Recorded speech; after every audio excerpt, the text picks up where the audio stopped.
Hello and welcome to Mushtaq Kunnur academy.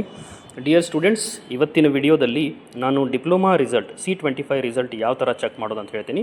ಇದರದ್ದು link ಕೂಡ ನಾನು ಶೇರ್ ಮಾಡ್ತೀನಿ. ನೀವೇನು ಮಾಡಬೇಕಂದ್ರೆ ಗೂಗಲಲ್ಲಿ ಬಂದುಬಿಟ್ಟು DTEtech.karnataka.go.in ಇದನ್ನು ಟೈಪ್ ಮಾಡಿದ ನಂತರ ನಾವು ನೋಡ್ಬೋದು ಈ ವೆಬ್ಸೈಟ್ ಓಪನ್ ಆಗುತ್ತೆ.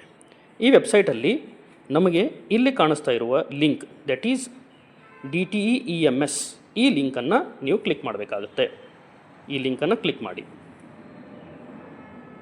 DTEEMS ಈ ಲಿಂಕ್ ಕ್ಲಿಕ್ ಮಾಡಿದ ತಕ್ಷಣ ಇಲ್ಲಿ ನಾವು ನೋಡಬಹುದು ಇದರಲ್ಲಿ ಲಾಗಿನ್, ಯೂಸರ್ ನೇಮ್ ಮತ್ತು ಪಾಸ್ವರ್ಡ್ ಅಂತ ಬರುತ್ತೆ. ಈಗ ನಾನು ತೋರಿಸ್ಲಿಕ್ಕೆ ಸ್ಟೂಡೆಂಟ್ಸಿಗೆ ಡೆಮೋ ತೋರಿಸ್ಲಿಕ್ಕೆ ಒಂದು ರಿಜಿಸ್ಟರ್ ನಂಬರ್ನ ಎಂಟರ್ ಮಾಡ್ತಾ ಇದ್ದೀನಿ.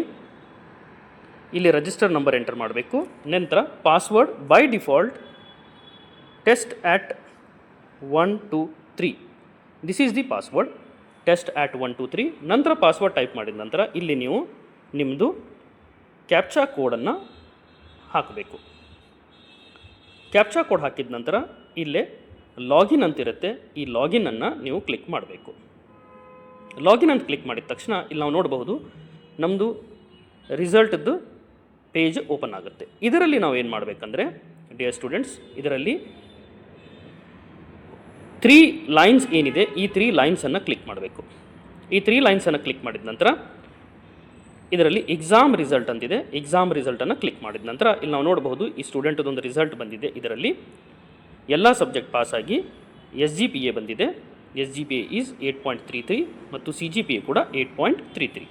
ಈ ರಿಸಲ್ಟು ಕೂಡ ನೀವು ಡೌನ್ಲೋಡ್ ಮಾಡಬಹುದು. ಯಾವ ಥರ ಡೌನ್ಲೋಡ್ ಮಾಡಬೇಕಂದ್ರೆ ಇಲ್ಲಿ ನೋಡಿ ಇಲ್ಲಿ ಡೌನ್ಲೋಡ್ ರಿಸಲ್ಟ್ ಶೀಟ್ ಅಂತಿದೆ. ರಿಸಲ್ಟ್ ಶೀಟ್ PDF ಡೌನ್ಲೋಡ್ ಮಾಡಿದ ತಕ್ಷಣ ಕೀಪ್ ಅಂತ ಹೇಳಿ ಕ್ಲಿಕ್ ಮಾಡಿದ ತಕ್ಷಣ ಓಪನ್ ಅಂತ ಕ್ಲಿಕ್ ಮಾಡಿದ ತಕ್ಷಣ ಈಗ ಓಪನ್ ಯಾವ್ದು ನೀವು ಸಾಫ್ಟ್ವೇರ್ ಓಪನ್ ಮಾಡ್ಕೊಂಬಿಡಿ, ಸೆಲೆಕ್ಟ್ ಮಾಡ್ಕೊಂಬಿಡಿ. ಮಾಡ್ಕೊಂಡ ನಂತರ ಇಲ್ಲಿ ನಾವು ನೋಡಬಹುದು ರಿಸಲ್ಟ್ ಶೀಟ್ ಇಲ್ಲೇ ಬರುತ್ತೆ. ಈ ಥರ ನಾವು C25 ರಿಸಲ್ಟನ್ನು ಡೌನ್ಲೋಡ್ ಮಾಡಬಹುದು.